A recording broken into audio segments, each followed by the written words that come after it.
फिर खतौली की जीत के लिए जयंत चौधरी ने कैसे व्यू रचना की और उनकी कौन सी रणनीति से बीजेपी के हाथ से खतौली की सीट निकल गई।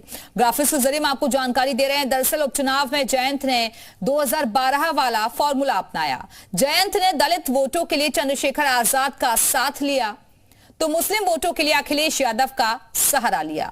मदन भैया खुद गुर्जर थे और जिनके सहारे गुर्जर वोटों का साथ मिला। और इसके साथ ही जयंत की सोशल इंजीनियरिंग, चंद्रशेखर के सहारे भी उन्हें यहां पर एक अच्छा खासा वोटिंग परसेंटेज देखने को मिला। खतौली में दलित वोट साधे अखिलेश के सहारे, तो यादव प्लस मुस्लिम वोट साधे गए। मदन भैया के सहारे भी गुर्जर वोट साधे गए। आरएलडी का पारंपरिक वोटर्स भी साथ जुटा, यानी कि जाट वोटर भी साधे गए। और इसी तरीके से डीजेएमवाई समीकरण बनाकर खतौली में समाजवादी पार्टी गठबंधन ने चुनाव जीत लिया, यानी कि मदन भैया यहां से चुनाव जीत गए। अब सवाल क्या खड़े हो रहे हैं वो भी आपको हम समझाते हैं कि इस फैक्टर से क्या कुछ सवाल खड़े हो रहे हैं, तो वो भी आपके लिए समझना बेहद जरूरी हो जाता है, क्योंकि ये हमने आपको बताया डीजीएमवाई फैक्टर जो कि बीजेपी के टेंशन बढ़ाता हुआ नजर आ रहा है। क्या इससे बीजेपी की टेंशन बढ़ गई है? युवा तिगड़ी पकड़ेगी चुनावी खिचड़ी और क्या बीएसपी का वोट चंद्रशेखर की ओर जाता हुआ नजर आ रहा है? 2024 की अग्नि परीक्षा जयंत की, क्या इसमें निर्णायक भूमिका भी रहेगी? तो ये वो तमाम सवाल हैं जो कि आज की चर्चा में हम जानने की कोशिश करेंगे। और अब आइए इसी मुद्दे पर चर्चा करने के लिए इस वक्त खास मेहमान भी हमारे साथ जुड़ गए हैं। उनका तारुफ आपसे करवाते हैं। आलोक अवस्थी जी बीजेपी प्रवक्ता हमारे साथ जुड़े हुए हैं। कपिल श्रीवास्तव जी समाजवादी पार्टी के प्रवक्ता हमारे साथ मौजूद हैं। रुद्र प्रताप दुबे जी वरिष्ठ पत्रकार हमारे साथ जुड़े हुए हैं। बहुत बहुत स्वागत है आप सभी का। लेकिन चर्चा की शुरुआत आलोक जी मैं आपके साथ ही करना चाहूंगी, क्योंकि मैनपुरी में आप लोग जो चुनाव हारे तो आप लोगों ने कह दिया कि भाई उनका गढ़ था इसलिए वहां चुनाव जीत गए, लेकिन खतौली में जो ये हार हुई है वो खतरे की घंटी नजर आ रही है बीजेपी के लिए, क्योंकि जो समीकरण आप लोगों की तरफ से बनाए गए वो फिट नहीं बैठे। देखिए, चुनावों में रणनीति बनाई जाती है, अच्छे मुद्दे। देखिए मेरी आवाज इको कर रही है दिव्या जी, रसा मैं फिर कैसे बात कर पाऊंगा? मैं ठीक करवाती हूँ इसको। मेरी ठीक आवाज मुझे आ रही है या तो मैं निकाल दो स्पीकर में बात करता हूं। देखिए मैं साफ साफ ये कहना चाहता हूं कि भारतीय जनता पार्टी ने स्पष्ट रूप से अच्छे कैंडिडेट दिए, अपने नीतियों के आधार पे हम गए, अच्छे नेतृत्व के साथ गए। और खतौली जहां पर हम हार गए कोई बात नहीं, लेकिन हमने रामपुर की सीट जो कि हम कभी नहीं जीते, उस सीट को हमने किला फतेह किया। और हमने जो है उस पर जो है पसमंदा मुसलमानों को जो है हमने अपनी तरह आकर्षित किया और उन्होंने जो है हमारे साथ हाथ से हाथ बढ़ा करके हमारे पक्ष में मतदान किया। यह एक बहुत बड़ी चोट जो है जो आलोक जी मेरा सवाल तो खतौली को लेकर था ना, जहां खतरा दिख रहा है ये उनके लिए एक बहुत बड़ा समाज आ गया, चंद्रशेखर आ गए साथ में, दलित आप लोगों के साथ नहीं रहा, यादव साथ में आ गया। करना चाहिए और समाजवादी पार्टी से पूछना चाहिए पश्चिम में कैसे मजबूती मिलेगी पार्टी को? जी आपने क्या कहा? आप सीधे खतौली की बात छोड़कर रामपुर पर चले गए ना, तो दोबारा से मुझे खतौली पर लाना पड़ा जहां खतरा दिख रहा है। खतौली की जहां तक आप बात करती हैं तो और लोकदल की आप बात करती हैं, यही लोकदल के पास समीकरण क्या थे? आज सांसद हमारे 62 और 2 सहयोगी दल मिलाकर 64 सांसद हमारे हैं। और यही राष्ट्रीय लोकदल बसपा के साथ और सपा का गठबंधन बनाकर चुनाव लड़ा था और खाता तक नहीं खोल पाया था। उनके अध्यक्ष जयंत चौधरी खुद स्वयं अपने नहीं जीत पाए। स्वर्गीय अजीत सिंह जी उनके जो पिताजी थे वो भी चुनाव मुजफ्फरनगर से नहीं जीत पाए थे। यह आपके सामने खुली हुई किताब है। रही बात विधानसभा चुनावों की, तो वहां पर भी 272 सीटें हम जीतते हैं और रामपुर की सीट जोड़ के 273 सीटें हमारी हो गई है। मात्र 8 सीटें लोकदल वहां पर जीत पाया था और जो उनके सहयोगी जो पार्टी समाजवादी पार्टी प्रवक्ता यहाँ पे मात्र 111 सीटें जीत पाए थे।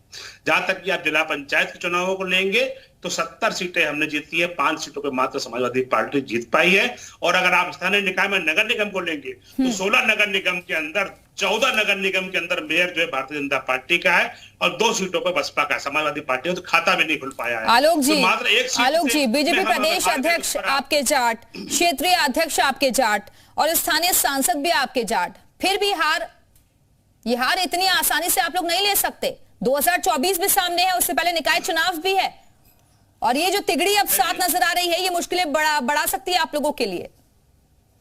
देखिए मंच खुला हुआ है, राजनीति करने के लिए हर व्यक्ति और हर पार्टी अपनी तैयारी करके आती है। हम अपनी तैयारी से चुनाव लड़ेंगे और हमारे खिलाफ अब सपा और बसपा से बड़ा गठबंधन नहीं हो सकता है लोकदल को जोड़ करके। तो अब ये कोई भी जुड़ जावे, कैसे भी जुड़ जावे, अगर हमारा नेता अच्छा है, प्रधानमंत्री मोदी हमारे नेता है, स्पष्ट नीतियां हैं उनकी, गरीब कल्याण की हमारी योजनाएं हैं, देश को सुदृढ़ किया है। ठीक है कपिल श्रीवास्तव जी, आलोक जी को सुना आपने, वो कह रहे हैं कि कोई फर्क नहीं पड़ने वाला है, आप चाहे कितने लोगों का भी साथ ले लीजिए। कपिल जी नहीं, समर्थ को नहीं दोष गोसाई। ये समर्थ वाले लोग हैं, डबल इंजन की सरकार वाले लोग हैं, संवैधानिक संस्थाओं की चूल्हे हिलाने वाले लोग हैं, इनको क्या फर्क पड़ता है? ये तो पहले ही कह चुके हैं कि 50 साल तक भाजपा राज करेगी, झूठ मूठ इलेक्शन कराते हैं। तो वचनम किम दरिद्रम, अच्छी बात है। हम तो भाई अपने काम पर विश्वास करते हैं, हमें जनता का वोट भी चाहिए, सपोर्ट भी चाहिए, हम उनमें सहयोग भी करेंगे और हम गांधीवादी अम्बेडकरवादी सोच के लोगों को लेकर के, लोहियावादी सोच के लोगों को लेकर के आगे बढ़ेंगे। हमारी अतिवादी दक्षिणपंथी और छद्म राष्ट्रवादी विचारधारा नहीं है और हम उन्हीं की नीतियों को और जो विकास परक कार्य किए हैं उनको हम याद दिलाएंगे। हम नकारात्मक राजनीति में विश्वास नहीं करते, लेकिन भारत में अरे लेकिन आप लोगों ने भी जहां पर चुनाव जीत गए, आप लोगों ने बता दिया लोकतंत्र की जीत हुई है, जहां चुनाव हार गए बता दिया लोकतंत्र की हत्या हुई है। ये भी कुछ समझ नहीं आता कपिल जी, ये भी समझ नहीं आता। दिव्या, एक बात हम कहते हैं कि भारतीय जनता पार्टी को इस बात पर विचार करना चाहिए कि वो ये कहती है कि सबका साथ सबका विकास सबका विश्वास करने वाली पार्टी है। ठीक है, अध्यक्ष त्यागी महासभा से इस वक्त मांगेराम त्यागी जी भी हमारे से जुड़ गए हैं। ठीक है, वापस आती हूँ कपिल जी आपके पास। मांगेराम त्यागी जी भी हमारे से जुड़ गए हैं। त्यागी जी, जो समाजवादी पार्टी गठबंधन को जीत मिली है खतौली से, उसे कैसे देख रहे हैं आप? और त्यागी समाज का भी इसमें बड़ा रोल रहा है। नमस्कार जी। सबसे पहले तो मैं आपके चैनल को धन्यवाद करता हूँ। आप लोग बात को उठा रहे हमारे समाज की, और मैं धन्यवाद करता हूँ अपने त्यागी ब्राह्मण भूमिहार समाज को, जिसने इस भारतीय जनता पार्टी को अपनी बार इसके औकात दिखाने का काम किया। देखिए, मैं बड़े दुख के साथ कहना पड़ रहा हूँ, मेरा किसी पार्टी से कोई लेना देना नहीं है और मैं सामाजिक संगठन जो हमारा त्यागी समाज का है उसमें काम कर रहा हूँ, उसका अध्यक्ष हूँ। लेकिन एक बात बड़े दुख के साथ कहना पड़ रहा है मुझे आपके चैनल के माध्यम से, इन लोगों को त्यागी समाज ने 99% वोट दिया। हम मेरठ जनपद में 2 महीना हमारा धरना चला, माननीय योगी जी हमसे 100 मीटर की दूरी पर थे। श्रीकांत की पत्नी अनु त्यागी, हमने कहा वहां के कमिश्नर को और आईजी को, भाई बात करा तो माननीय योगी जी के एक तरफ बैठे अश्वनी त्यागी जी, एक तरफ बैठे संजीव वाजान जी, और हम 1000 की संख्या में वहां थे। 2500 3000 चारों पुलिस कर्मी लगा रखे थे। एक लड़का दीपक त्यागी हत्याकांड हुआ, उसकी गर्दन काट दी और वो 7 दिन बाद गर्दन मिली। कहा गई वह हिंदुवादी सरकार, कहा गए हिंदू संगठन। ये लगा लो कि लखनऊ में उसका जो फादर था धीरेन्द्र त्यागी 36 घंटा लखनऊ में रहा। माननीय डीजीपी महोदय, माननीय प्रदेश सचिव से उसकी मीटिंग हुई, लेकिन योगी जी से मीटिंग नहीं हुई। हम क्या करें इसी सरकार को, बताओ हम कहां जा? अरे भाई, हमारे मुखिया है, हमने भारतीय जनता पार्टी को बड़ा मुखिया माना। माननीय योगी जी मुजफ्फरनगर नहीं, मांगेराम जी, आप ये बात कह रहे हैं ना कि खुलकर आप किसी राजनीतिक पार्टी को ऐसे सपोर्ट नहीं करते नजर आए, लेकिन आपने विरोध में तो बहुत जमकर प्रचार किया वहां पर। बिल्कुल, आप कभी करेंगे, नगर निकाय चुनाव में भी करेंगे, इधर खड़ा काम करेंगे, और जहां तक भी होगी पूरे उत्तर प्रदेश में इधर हरियाणा काम करूंगा। और अपने समाज का हाथ जोड़ो, पैर पकड़ो, कुछ भी करो। ठीक है, वापस आती हूँ आपके पास। कपिल जी, मैंने आपको रोका था, आप अपनी बात पूरी कर लीजिए। जी, मैं एक बात कह रहा था कि हमारी जो आपने बात कही कि जहां आप हारते हैं वहां पे आप लोकतंत्र में, हम तीनों जगह पे उठाए हैं और आज भी उठा रहे हैं। जो जीत हमारी 3.5 लाख से होनी है वो कम हो गई, रिकॉर्ड भले जीते, लेकिन हकीकत यही है कि प्रशासन ने बेमतहा वहां। अच्छा ये बताइए कि अगर मंत्री वहां लगातार डिप्टी मुख्यमंत्री बैठे रहे, वो क्या कर रहे थे? अगर उनके काम से जनता मैनेज होती, उनके चेहरे से तो प्रशासन मैनेज होता है, और वो ही कर रहे थे। कोटेदार से लेकर के प्रधान तक को हड़का रहे थे। रामपुर के अंदर लोकतंत्र में चुनाव जो है एक त्योहार की तरह होती है। नहीं कपिल जी, अगर आप कह रहे हैं कि धांधली हुई है चुनावों में, तो आप लोग फिर कैसे चुनाव जीत गए? ये तो समझ से परे है ना। फिर आप लोगों ने एक तरफ धांधली की बात भी कही, दूसरी तरफ आप ही लोग चुनाव भी जीत गए। नहीं, समझ से परे नहीं है। मैं दिव्या जी, मैं वही समझाने की कोशिश कर रहा हूं कि देखिए, परिस्थिति जन्य साक्ष्य को मोल्ड अप नहीं किया जा सकता है। जिस तरीके से 25% वोट की कमी आई है रामपुर के अंदर, क्या वो इस बात को साबित नहीं करती? या तो इनका लॉ एंड ऑर्डर फेल है, या चुनाव कमीशन और इन दोनों लोगों को जहां मत में वृद्धि करनी चाहिए। ठीक है, आपके सवाल का जवाब आलोक जी देंगे। आलोक जी, वहां इतनी निरस्ता कैसे आ गई? वो सीधे लाठी फटकी गई। वो सीधे लाठी फटकी गई कि जहां पर चुनाव ये हार जाए वहां पर लोकतंत्र खतरे में पड़ गया है, जहां चुनाव जीत जाए वहां पे लोकतंत्र सही है। ये आपने प्रश्न सही किया, इन्होंने जवाब नहीं दिया। मैं इसमें और एक चीज जोड़ता हूँ दिव्या जी, 2012 में ले जाता हूं मैं आपको। 2012 में श्रीमान अखिलेश यादव जी इस प्रदेश के मुख्यमंत्री बन गए थे और कन्नौज में उपचुनाव हो रहा था लोकसभा का, और उनकी धर्मपत्नी डिंपल यादव जी वहां से प्रत्याशी थी। निर्विरोध लोकसभा का प्रत्याशी इन्होंने जो है वहां पर उनको जितवाया। जितने भी प्रत्याशी दूसरे दलों के खड़े हुए थे उनको येन केन प्रकार दबाव से धमका करके खरीद करके इन्होंने उन सबको बैठा दिया। उस समय लोकतंत्र कहां चला गया था, मैं ये जानना चाहता हूं। और यह लोकतंत्र कैसे कमजोर हो गया कि खतौली में और मैनपुरी में आप जीत रहे हैं और वहां पर रामपुर में आप हार रहे हैं। तो दोनों जगह पर आप कैसे जो है ये बात कह सकते हैं कि यहाँ पर लोकतंत्र खराब हो गया और वहां पे सही हो गया? सरकार तो एक ही है हमारी चल रही है, और चुनाव आयोग जो है, चुनाव आयोग भी एक ही है जो चुनाव करा रहा है। तो ठीक है, जल्दी से छोटा सा रिएक्शन कपिल जी, फिर रुद्र प्रताप दुबे जी के पास जाऊंगी। आलोक जी जवाब दे दें, आलोक जी को जवाब दे दें कि देखिए, जनता को भ्रम में नहीं डालना चाहिए।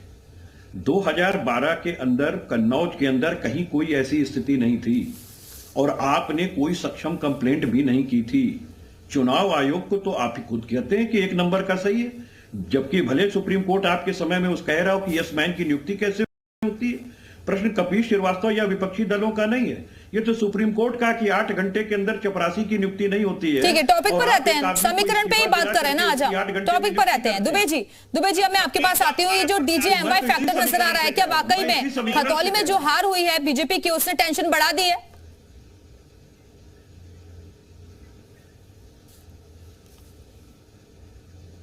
दुबे जी, आपका माइक शायद म्यूट हो गया, उसको अनम्यूट कर लीजिए, आपकी आवाज नहीं आ रही है। आवाज मिल रही है आपको? आवाज आ रही है मेरी? जी, अब बोलिए, अब आ रही है आवाज। जी, मुझे आ रही है। मैं कह रहा हूं दिव्या जी कि 2022 के जब विधानसभा चुनाव खत्म हुआ था तो हम और आप एक साथ शो पे थे। मैंने आपसे कहा था कि समाजवादी पार्टी के लिए भारतीय जनता पार्टी की रणनीति की काट होना शायद ढूंढ पाना संभव हो, लेकिन बहुजन समाज पार्टी की रणनीति की काट उससे समझ में नहीं आ रही। वास्तव में बहुजन समाज पार्टी का उपचुनाव में ना खड़ा होना समाजवादी पार्टी को थोड़ा सा उसको बल मिल गया, खासकर खतौली की अगर बात करें तो। आप देखिए, करतार भड़ाना ने जब पिछली बार लड़े थे तो उन्होंने वोट परसेंटेज को अच्छा अपनी तरफ झुकाया था, एक बड़े वोट हिस्से को अपनी तरफ वो ले गए थे, और शायद यही वजह थी कि आरएलडी वहां से जीत नहीं पाई थी। इस बार आरएलडी के पक्ष में 2 या 3 चीजें नहीं। एक तो गुर्जर प्रत्याशी उन्होंने दिया बदल के, ये उनके काम में आया। दूसरा, गुर्जर और त्यागी बड़ी संख्या में है खतौली पे, और वहां पे त्यागी समुदाय की नाराजगी से ही जाहिर थी। ना केवल उन्होंने अपने बयानों में ना केवल अपने बयानों में वो नाराज दिखाई पड़ रहे थे, बल्कि पर्चे और पोस्टर से भी उन्होंने नाराजगी जाहिर कर दी थी। तो वर्तमान परिस्थितियां खतौली में भारतीय जनता पार्टी के साथ नहीं थी, ये साफ है। लेकिन फिर भी एक सीट से हम पूरे अगर हम ये सोचें कि उत्तर प्रदेश की राजनीति को भाप लेंगे तो मुश्किल होगा दिव्या जी, क्योंकि वही दलित जो खतौली में भारतीय जनता पार्टी के साथ मुश्किल से खड़ा होता दिखाई पड़ रहा, वो रामपुर में दिख रहा है कि वो साथ खड़ा है, और वहां पे मायावती जी के साथ ना लड़ने पर वो भारतीय जनता पार्टी की तरफ मूव किया। ठीक इसी तरीके से अगर आपको याद हो, पार्श्वनाथ यादव जी का देहांत हो गया था और मल्हनी जौनपुर में चुनाव हुआ था, उपचुनाव, और भारतीय जनता पार्टी की जमानत जब्त हो गई थी, वहां पे लकी यादव जीते थे। तो कई बार होता है बिल्कुल। तो ये फैक्टर अलग अलग जगहों पर अलग अलग तरीके से काम करता हुआ नजर आ रहा है, लेकिन पश्चिम में किस तरीके से यहाँ मजबूती मिलेगी पार्टी को, इस पर भी आगे सोचना होगा। चर्चा आगे भी जारी रहेगी। तमाम खास मेहमान लगातार हमारे साथ बने हुए हैं। फिलहाल वक्त एक छोटे से ब्रेक का।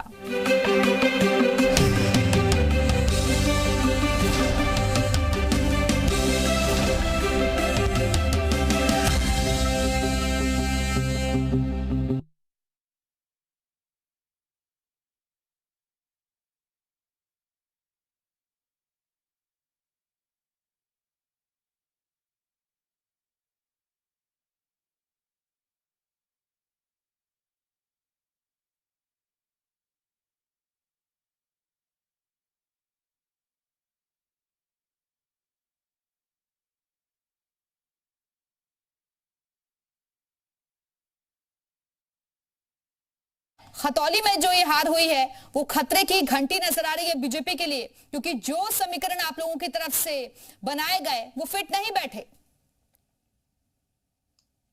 देखिए, चुनावों में रणनीति बनाई जाती है, अच्छे मुद्दे। देखिए, मेरी आवाज इको कर रही है दिव्या जी, ऐसा मैं फिर कैसे बात कर पाऊंगा।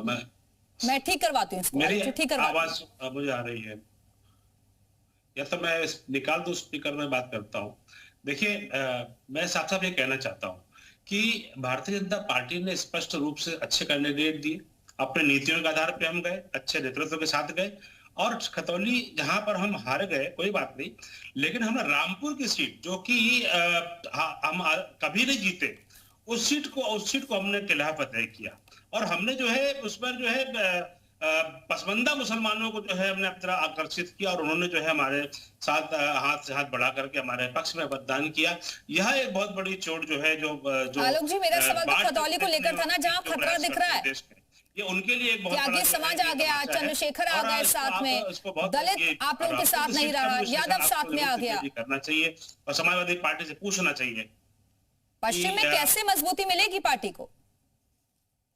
जी, आपने क्या कहा? आप सीधे खतौली की बात छोड़कर रामपुर पर चले गए ना, तो दोबारा से मुझे खतौली पर लाना पड़ा जहां खतरा दिख रहा है। खतौली की जहां तक आप बात करती हैं तो, और लोकदल की आप बात करती हैं, यही लोकदल के पास समीकरण क्या थे? आज सांसद हमारे 62 और 2 सहयोगी दल मिलाकर 64 सांसद हमारे हैं। और यही राष्ट्रीय लोकदल बसपा के साथ और सपा का गठबंधन बनाकर चुनाव लड़ा था और खाता तक नहीं खोल पाया था। उनके अध्यक्ष जयंत चौधरी खुद स्वयं अपने नहीं जीत पाए। स्वर्गीय अजीत सिंह जी, उनके जो पिताजी थे, वो भी चुनाव मुजफ्फरनगर से नहीं जीत पाए थे। यह आपके सामने खुली हुई किताब है। रही बात विधानसभा चुनावों की, तो वहां पर भी 272 सीटें हम जीतते हैं और रामपुर की सीट जोड़ के 273 सीटें हमारी हो गई है। मात्र 8 सीटें लोकदल वहां पर जीत पाया था, और जो उनके सहयोगी जो पार्टी समाजवादी पार्टी प्रवक्ता यहाँ पे मात्र 111 सीटें जीत पाए थे। जहां तक कि आप जिला पंचायत के चुनावों को लेंगे तो 70 सीटें हमने जीती है, 5 सीटों पे मात्र समाजवादी पार्टी जीत पाई है। और अगर आप स्थानीय निकाय में नगर निगम को लेंगे तो 16 नगर निगम के अंदर 14 नगर निगम के अंदर मेयर जो है भारतीय जनता पार्टी का है और 2 सीटों पर बसपा का, समाजवादी पार्टी तो खाता भी नहीं खुल पाया है। आलोक जी, तो मात्र एक सीट आलोक जी, बीजेपी प्रदेश अध्यक्ष आपके जाट, क्षेत्रीय अध्यक्ष आपके जाट और स्थानीय सांसद भी आपके जाट, फिर भी ये हार इतनी आसानी से आप लोग नहीं ले सकते। 2024 भी सामने है, उससे पहले निकाय चुनाव भी है, और ये जो तिगड़ी अब साथ नजर आ रही है, ये मुश्किलें बढ़ा सकती है आप लोगों के लिए। देखिए, मंच खुला हुआ है राजनीति करने के लिए। हर व्यक्ति और हर पार्टी अपनी तैयारी करके आती है। हम अपनी तैयारी से चुनाव लड़ेंगे और हमारे खिलाफ अब सपा और बसपा से बड़ा गठबंधन नहीं हो सकता है लोकदल को जोड़ करके। तो अब ये कोई भी जोड़ जावे, कैसे भी जोड़ जावे, अगर हमारा नेता अच्छा है, प्रधानमंत्री मोदी हमारे नेता है, स्पष्ट नीतियां हैं उनकी, गरीब कल्याण की हमारी योजनाएं हैं, देश को सुदृढ़ किया है। ठीक है, कपिल श्रीवास्तव जी, आलोक जी को सुना आपने, वो कह रहे हैं कि कोई फर्क नहीं पड़ने वाला है, आप चाहे कितने लोगों का भी साथ ले लीजिए। कपिल जी, नहीं, समर्थ को नहीं दोष गोसाई। ये समर्थ वाले लोग हैं, डबल इंजन की सरकार वाले लोग हैं, संवैधानिक संस्थाओं की चूल्हे हिलाने वाले लोग हैं। इनको क्या फर्क पड़ता है? ये तो पहले ही कह चुके हैं कि 50 साल तक भाजपा राज करेंगे, झूठ मूठ इलेक्शन कराते हैं। तो वचनम किम दरिद्रम, अच्छी बात है। हम तो भाई अपने काम पर विश्वास करते हैं, हमें जनता का वोट भी चाहिए, सपोर्ट भी चाहिए, हम उनमें सहयोग भी करेंगे। और हम गांधीवादी अम्बेडकरवादी सोच के लोगों को लेकर के, लोहियावादी सोच के लोगों को लेकर के आगे बढ़ेंगे। हमारी अतिवादी, दक्षिणपंथी और छद्म राष्ट्रवादी विचारधारा नहीं है, और हम उन्हीं की नीतियों को और जो विकास परक कार्य किए हैं उनको हम याद दिलाएंगे। हम नकारात्मक राजनीति में विश्वास नहीं करते। लेकिन भारत में, अरे लेकिन आप लोगों ने भी जहां पर चुनाव जीत गए, आप लोगों ने बता दिया लोकतंत्र की जीत हुई है, जहां चुनाव हार गए बता दिया लोकतंत्र की हत्या हुई है। ये भी कुछ समझ नहीं आता।